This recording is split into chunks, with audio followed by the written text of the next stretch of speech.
Hello, my dear students. So, how are you all? I hope all of you are fit and fine. This is your educator Sakshi Dua. Welcome to the prestigious channel of Grooming Education Academy. Students, we know that you are the CUET aspirants and आपने अभी तक just 12th class के examinations देखे हैं, या तो वो school based examinations होते हैं या फिर सीबीएसई के एग्जामिनेशंस होते हैं, राइट?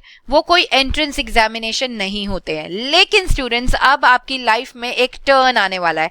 यस, आपकी स्कूल लाइफ एंड हो चुकी है और अब आपकी कॉलेज लाइफ बहुत ही वेट कर रही है. आपकी बड़ी अच्छी सी लाइफ अब स्टार्ट होने वाली है, दैट इज कॉलेज लाइफ. अब स्टूडेंट्स, यहाँ पर अच्छा कॉलेज आपको मिल जाए, उसके लिए आपको एंट्रेंस एग्जाम में बहुत अच्छे से मार्क्स लाने होंगे, अच्छे से उसे क्वालिफाई करना होगा, राइट? तो उसके लिए आपको सीयूईटी का एग्जाम देना है, राइट? और उसे क्वालिफाई करना है. अब मैं आपको बताने वाली हूँ कि आपका जो इकोनॉमिक्स का सीयूईटी एग्जाम होने वाला है उसे कैसे आपको अटेम्प्ट करना है, क्या आपकी राइट अप्रोच होनी चाहिए ड्यूरिंग योर एग्जामिनेशन. सो चलिए, let's go into the video which is all about how to attempt economics CUET exam. Okay students, देखिए स्टूडेंट्स, कोई भी एग्जाम है जो भी हम देने जा रहे हैं उसका एग्जाम पैटर्न हमें बहुत अच्छे से पता होना चाहिए. तो चलिए, आपको मैं यहाँ पर अवेयर करवा देती हूँ about the CUET economics exam pattern. So देखिए बेटा, यहाँ पर नंबर ऑफ क्वेश्चंस रहने वाले हैं 50 क्वेश्चंस. ओके, एमसीक्यू बेस्ड ये क्वेश्चंस आने वाले हैं, मतलब मल्टीपल चॉइस क्वेश्चंस होंगे, ठीक है? यानी कि आपको हर एक क्वेश्चन के 4 ऑप्शंस गिवन होंगे, आपको करेक्ट ऑप्शन को सिलेक्ट करना है. Okay, and more over students, ये जो एग्जामिनेशन आपका होने वाला है ये होने वाला है कंप्यूटर बेस्ड टेस्ट. यानी कि आपका ये जो एग्जाम पेपर कंडक्ट किया जाएगा वो किया जाएगा कंप्यूटर पे. यस, आपको जो भी टेस्ट सेंटर अलॉट किया जाएगा उस टेस्ट सेंटर पे बहुत सारे कंप्यूटर्स होंगे, जिसमें से आपको एक कंप्यूटर अलॉट किया जाएगा आपके टेस्ट देने के लिए. ओके स्टूडेंट्स, और आपको जो टाइम मिलने वाला है वो मिलने वाला है 1 आवर, यानी कि 60 minutes will be there for attempting the 50 questions. Okay students, so यहाँ पर आप देख सकते हैं कोई भी चॉइस नहीं है, 50 क्वेश्चंस ही होंगे बेटा, और आपको 50 क्वेश्चंस ही अटेम्प्ट करने हैं. एक चीज तो आपको ये ध्यान में रखनी है. अब बात करते हैं, क्या मैम इसमें नेगेटिव मार्किंग होगी? तो यस बेटा, यहाँ पर नेगेटिव मार्किंग है. देखिए, बहुत से बच्चों को लगता है 12th क्लास तक हमने जितने भी एग्जाम्स दिए उनमें नेगेटिव मार्किंग नहीं है तो आगे भी नेगेटिव मार्किंग नहीं है. ऐसा नहीं है बेटा, ऑलमोस्ट एंट्रेंस एग्जाम्स में नेगेटिव मार्किंग का क्राइटेरिया होता है. तो ध्यान से समझना है हमें कि क्या नेगेटिव मार्किंग का यहाँ पर प्रोविजन है. तो देखिए बेटा, यहाँ पर 50 क्वेश्चंस आएंगे आपको पेपर में और हर एक क्वेश्चन 5 मार्क्स का होता है. एक क्वेश्चन आपका 5 मार्क्स का है. ओके, सो टोटल 250 मार्क्स का ये एग्जाम होने वाला है आपका कंडक्ट. ओके, और अगर आप हर एक क्वेश्चन का आंसर करेक्ट करते हैं तो आपको 5 मार्क्स मिल जाएंगे, और अगर आप रॉन्ग आंसर कोई दे रहे हैं तो -1 mark for that. Yes, 1 mark will be deducted for every wrong answer that you are doing. Okay, और अगर आपने आंसर को अनअटेम्प्ट छोड़ दिया, आपने आंसर को बिल्कुल भी अटेम्प्ट नहीं किया है, ठीक है, देन 0 मार्क्स, उसमें आपके मार्क्स कट नहीं होंगे. ओके, मतलब नेगेटिवली कंडक्ट नहीं होंगे. ओके स्टूडेंट्स, तो ये तो हो गया नेगेटिव मार्किंग की बात. चलिए, अब मैं बताती हूँ आपको सीबीटी एग्जाम के बारे में, यानी कि कंप्यूटर बेस्ड टेस्ट एग्जाम के बारे में.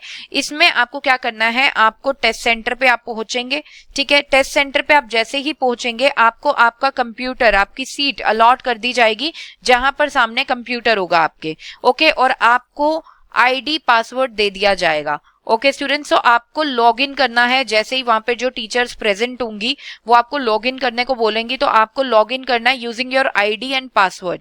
ओके, और फिर आपका टेस्ट स्टार्ट हो जाएगा. टेस्ट जैसे ही स्टार्ट होगा, डिस्प्ले पे आपको जनरल इंस्ट्रक्शंस दिख जाएंगी अबाउट द टेस्ट. ठीक है, जनरल इंस्ट्रक्शंस वही रहेंगी जो मैंने आपको अभी बताई हैं. फाइन. सो जनरल इंस्ट्रक्शंस में कुछ ऐसे दे रखा होगा कि 50 क्वेश्चंस आर देयर, 50 के 50 आपको अटेम्प्ट करने हैं. टाइम कितना मिलेगा? टाइम आपको 1 आवर अलॉट किया गया है. फाइन. और आप क्या कर सकते हो, आप मॉडिफाई भी कर सकते हो आंसर्स को. मतलब फाइनल सबमिशन से पहले अगर मान लीजिए आपने किसी का ऑप्शन बी सिलेक्ट कर दिया है लेकिन आपको लग रहा है कि नहीं मुझे इसको चेंज करना है, इसको ए करना है, तो बेटा आप उसे ए कर सकते हो, मतलब चेंजेस कर सकते हो आप अपने आंसर में. ठीक है, तो ये भी आपको जनरल इंस्ट्रक्शंस में दिया होगा कि आप आंसर्स को क्या कर सकते हो, मॉडिफाई कर सकते हो. ठीक है, तो ये जनरल इंस्ट्रक्शंस आपको गो थ्रू कर लेनी है. फाइन. फिर जैसे ही आपका टेस्ट पेपर स्टार्ट होगा वहां पर टाइम आपको शो होता रहेगा स्क्रीन पे. मान लीजिए 57 मिनट्स लेफ्ट, तो यहाँ पे ऐसे करके 57 मिनट्स ऐसे right side of the bottom में ठीक है, आपको शो हो रहा होगा आपका रिमेनिंग टाइम कि कितना टाइम रिमेनिंग है. सो डिस्प्ले होता रहता है remaining time on screen along with the questions on screen. Fine students, questions यहाँ स्क्रीन पे आपको दिखते हैं, आंसर्स आपको यहाँ पे ऑप्शंस आ रहे होते हैं ABCD, आपको वहां पे क्लिक करते जाना है. फिर नेक्स्ट पे आपको क्लिक करना है. जैसे ही आपने एक का आंसर दे दिया आपको नेक्स्ट पे क्लिक करना है.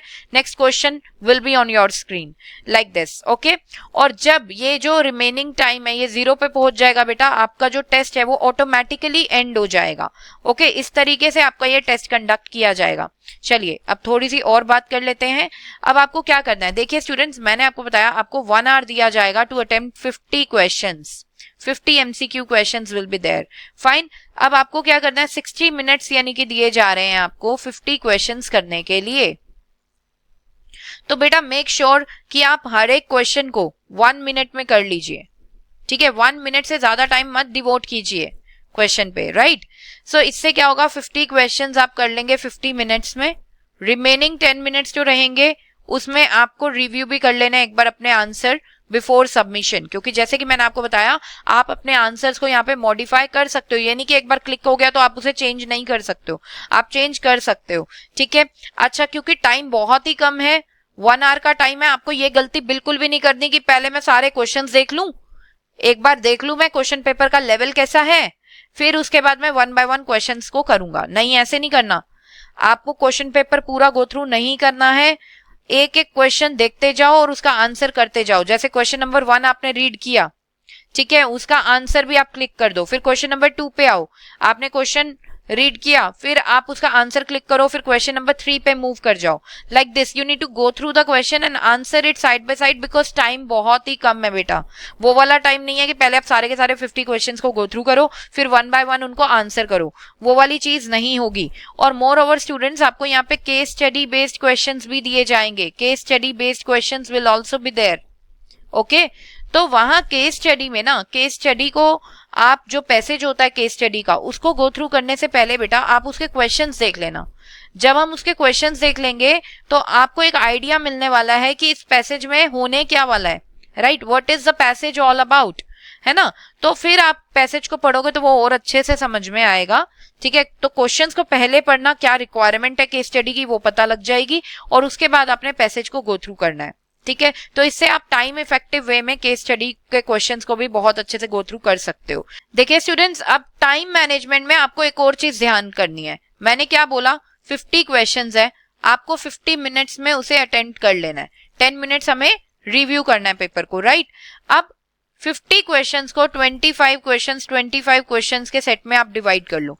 फर्स्ट 25 क्वेश्चंस आपके हो जाने चाहिए फर्स्ट 25 मिनट्स में. Okay, and next 25 questions next 25 minutes में.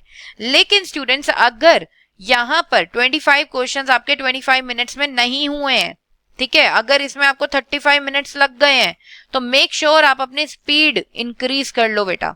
यहीं से एक हिंट मिल जाता है कि हाफ पेपर नहीं हुआ हाफ टाइम पे, आपको क्या करनी है, स्पीड इंक्रीज करने की जरूरत है.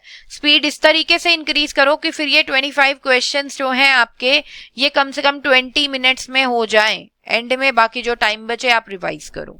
Okay students, so make sure time management बहुत ज्यादा होना चाहिए अच्छे से, क्योंकि एंट्रेंस एग्जामिनेशंस में यही होता है कि आपने जितने अच्छे से टाइम मैनेज कर लिया उतने अच्छे से आपका आंसर्स हो जाएंगे और आपका पेपर बहुत अच्छा जाएगा.